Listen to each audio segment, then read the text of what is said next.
Hello friends, class 8 social science chapter 3 ruling the countryside. Friends, ये CBSE का third chapter है history का. Start first the chapters introduction. Ruling the countryside.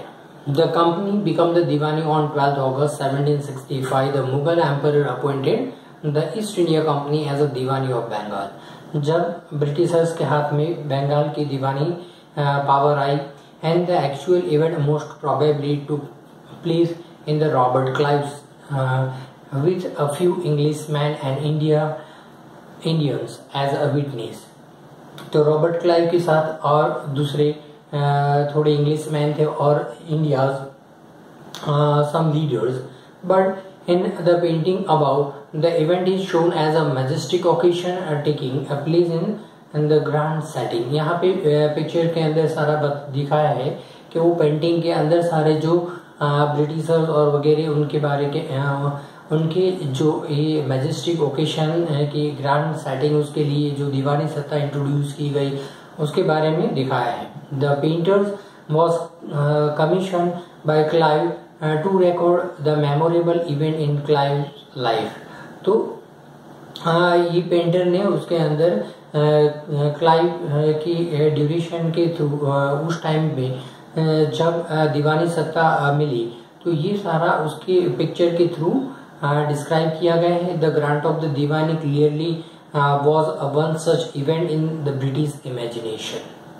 As a Diwani, the company became the chief of financial administration of the territory under the control. और दीवानी सत्ता उनके हाथ में आ जाने से वहाँ की जो फाइनेंशियल अथॉरिटी है वो ब्रिटिश गवर्नर जनरल के हाथ में वहाँ बंगाल बिहार और वहाँ की दीवानी सत्ता उनके हाथ में आ जाएगी. Now it had to think of administrating the land and the organizing its revenue resources, and this had to be done in a way that could yield enough revenue to meet the growing expenses of the companies. इसके through जो revenue collection किया जाता था उसके through companies के सारे expenses complete होते थे. As a trading company had also to ensure that it could buy the product it needs and sell what it wanted. यानी कि ट्रेडिंग कंपनियां थी जो ईस्ट इंडिया कंपनी और बहुत सारी जो कंपनियां यहाँ पे ट्रेड करने के लिए ब्रिटिशर्स आए थे and they ensure that it could buy the product. यहाँ से जो भी चीप रेट से सारी चीज वो लोग खरीदते और यूरोपियन मार्केट में ह्यूज अमाउंट से बेचते थे. Over the year of the company also learn that it had to move with some cautious. Being an alien power it needed to policy pacify those who is the past and rule the countryside and enjoy the authority and prestige. तो उन्होंने एक policy use की. वो सारी जो अलग अलग different policy apply by the European peoples. उन्होंने अलग अलग पॉलिसी के थ्रू हमारे ऊपर सारा रूलिंग किया और अलग अलग कंट्री साइड ऑफ अलग अलग कंट्री के अलग अलग पार्ट के अंदर वो लोग की अथॉरिटी हो गई.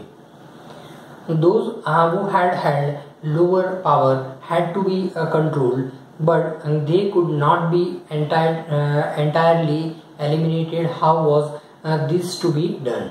And in this chapter we will see how the company came to colonize the countryside, organized revenue resources, and refined the right of the people and produce the crops it's wanted. यानी कि उनके through Britishers के under में उन सारे जो peasants थे workers थे उनको ब्रिटिशर्स के अंडर में उस कंपनी के अंडर में वर्क करना पड़ता था और जो भी जिसकी भी डिमांड थी यूरोपियन मार्केट में उसका प्रोडक्शन फार्मर के थ्रू कराया जाता था.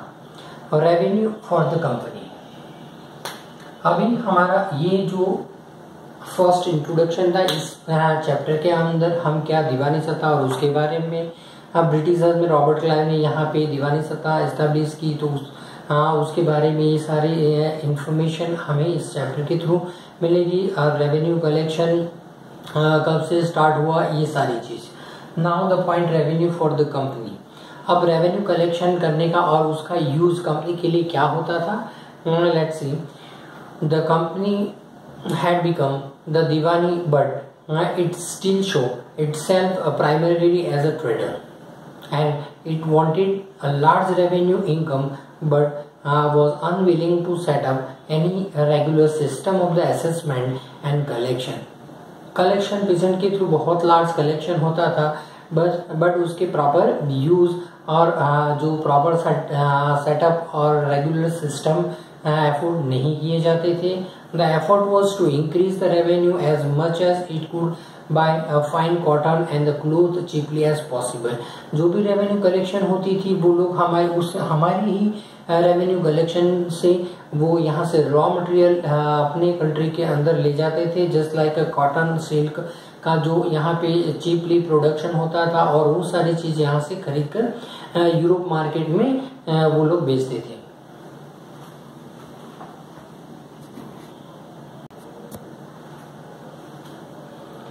Within 5 years, the value of the goods brought by the company Bengal doubled before 1865. The company had purchased a good in India by importing a gold and silver from Britons, and now the revenue collected in the Bengal could finance the purchase of the goods for export. और यहाँ से जो भी revenue collection होता था वो company के लिए ऑलमोस्ट उनको जो यहाँ पे डबल प्रॉफिट होता था। Before 1865, the company had purchased the good in India by importing gold and silver from Britain. वहाँ से गोल्ड और सिल्वर को इम्पोर्ट किया जाता था और यहाँ से ये सारी चीज सेल आउट की जाती थी। Now the revenue collected in Bengal could finance the purchase of good for export. Next, soon it was clear that the Bengal economy was facing a deep crisis. उस टाइम पे बंगाल की जो economy थी they had to face crisis and assistance जो artisans थे were desertive the village since they were being forced to sell their goods to the company. उनको compulsory जो सारा जो गुड्स का प्रोडक्शन होता था वो कंपनी को सेल करना पड़ता था इन लो प्राइस में, and peasants were unable to pay the due that were being a demand from them. और इस तरह पेजेंट को उससे जो प्रॉफिट बहुत कम होता था और सारे जो उनके जो पेनल्टीज वगैरह और जो भी रेवेन्यू कलेक्शन उन लोग करना था पड़ता था, तो वो ड्यू उनके और जो पेजेंट उनकी जो डिमांड कंटिन्यूअसली टैक्सेस यानी कि रेवेन्यू कलेक्शन की होती थी, तो उसके साथ साथ उनको ये रेवेन्यू कलेक्शन भी देना पड़ता था। Artisan product was in decline and the agriculture cultivation, और धीरे धीरे आर्टिसन के जो प्रोडक्शन में भी धीरे धीरे डिक्लाइन हुआ because of the agriculture cultivation show a sign of the collars, क्योंकि यहाँ पे इतना सारा ह्यूज अमाउंट जो रेवेन्यू कलेक्शन देने का, तो उसी की वजह से जो पेशेंट के पास सफिशिएंट अमाउंट जो अगेन फिर से क्रॉप्स जो ग्रो करने के लिए इतना सेविंग नहीं होता था। And show the sign of the collars then in 1770 a terrible famine killed 10 million of people in Bengal, और उस ड्यूरेशन में 1770 में एक फेमाइन हुआ और उसमें मिलियंस ऑफ पीपल्स बंगाल के अंदर डेथ हुई। About 1/3 of the population was wiped out, और वहां से 1/3 ऑफ पॉपुलेशन वो लोग वहां से दूसरी जगह शिफ्ट हो गए। And the need to improve agriculture if the economy now next point the need to improve agriculture after 2 decades of the debates in the economy was in tune, and could the company be asserting its revenue income, most company officers began to feel that investment in the land had to be encouraged and agriculture had to be improved. So how was this to be done? After 2 decades of the debate on the questions, the company finally introduced the permanent settlement. यहाँ की पूरी economy ruin हो गई, खत्म हो गई बंगाल के अंदर। और मोस्ट ऑफ दी जो कंपनी ऑफिसर्स थे वो they began to feel investment in the land, वो लोग लैंड के अंदर इन्वेस्टमेंट करने लगे। ऑल्सो का encourage and agriculture had to improve, और वहाँ के जो एग्रीकल्चर सिस्टम को इम्प्रूव करने के लिए बहुत सारे उन्होंने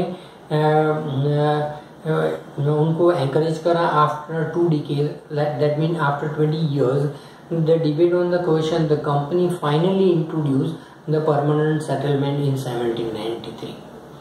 और 2 decades उसके बाद 2 decades के बाद 1793 में परमानेंट सेटलमेंट हुआ। And by the term of the settlement the raja and तगलक were recognised as a zamindar, तो उनको जमींदार की तरह रिकॉग्नाइज किया जाता था।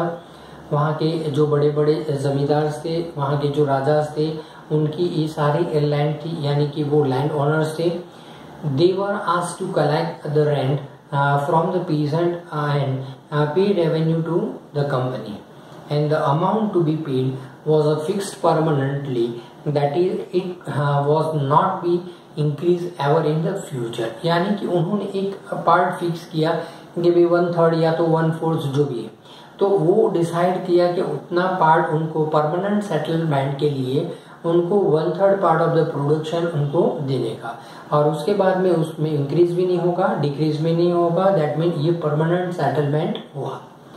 It was felt that this would ensure a regular flow of revenue into the company. इस तरह उन्होंने कंपनी को रेगुलर फ्लो रेवेन्यू कलेक्शन का मिलता रहे, ये उनके पीछे का एक एम था। At the same time encourage the zamindar to invest and improving the land, and since the revenue demand of the state would not be increase, the zamindar would benefit from the increase the production from the land. और वो वहाँ जो जितना production होता था उससे वहाँ के जो जमींदार को बेनिफिट होता था, जो लैंड में जो भी कल्टीवेशन होता था, और उससे जो प्रोडक्शन इंक्रीज हुआ, इसलिए वहाँ के जमींदारों को बेनिफिट होने लगा।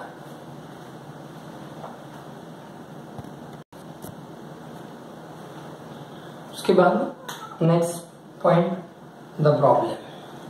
The permanent settlement, however, created problem. A company officials soon discovered that the zamindar were in the fact not investing in the improvement of the land. तो ये permanent settlement के थ्रू इतना जो सारे problems भी create हुए। Company का जो officers था discovered that zamindar were in fact not investing in the improve, और उसके अंदर वो लोग invest नहीं कर सकते land के अंदर। The revenue that had been fixed was so high that the zamindars found it difficult to pay, यानी कि इतना रेवेन्यू इतना जो फिक्स किया गया वो इतना हाई था जो जमींदार के लिए पे करना मुश्किल था। So anyone who fail to pay the revenue lost their zamindaris, यानी कि जो भी अगर रेवेन्यू कलेक्शन पे नहीं कर सकता तो उनको अपनी लैंड लॉस्ट करनी पड़ती थी। सो number of zamindar were sold off as at auctions organized by the company. By the first decade of the 19th century, the situation changed. The price in the market rose and cultivation slowly expanded. धीरे धीरे बाजार के अंदर इसके price rise होते गए और इतना कल्टीवेशन नहीं होता था।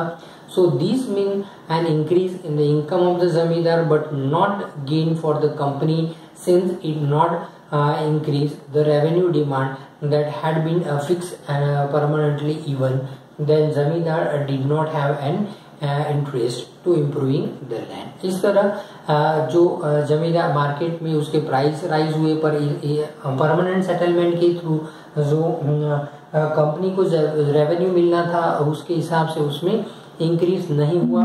सो zamindar did not have to interest in the improving land, इसलिए जमींदार को कोई भी उसमें इंटरेस्ट नहीं था कि लैंड का इम्प्रूवमेंट हो। Some had lost their land in the earlier year of the settlement, other now show the possibility of the earning without the trouble and risk of investment. As long as the zamindar could give out the land to the tenants and get rent, काफ़ी जो जमींदार होते थे तो वो लोग उसको tenant पे दे देते थे और उसके थ्रू जो भी रेंट मिलता था, इस तरह वहाँ पे उसमें जो भी उसको टेनेंट पे रखता तो वो उसका कल्टीवेशन करता और उसको रेवेन्यू पे करना पड़ता था. And they were not interested improving the land. On the other hand, in the village, the cultivator found the system extremely oppressive, and the rent he paid the zamindar was high, and his right on the land was insecure. इस तरह जो जमींदार थे उनको अपनी land insecure लगती थी.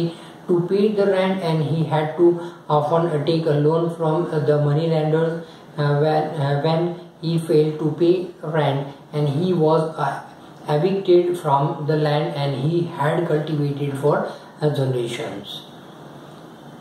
Now, new system is devised. By the early 19th century, many of the company officers were convinced that the system of revenue to be changed again. फिर से न्यू सिस्टम ऑफ डिवाइसेस यानी कि company की जो ये revenue system थी वो उसके बाद फिर से चेंज हुई. How could revenue to be fixed permanently at the time when the company needed more money to meet the expenses of the administration and the trade is high. यानी कि इनके एक्सपेंसेस हाई थे और उसके हिसाब से revenue collection नहीं हो रहा था, इसलिए इन्होंने एक new system of revenue collection establish किया.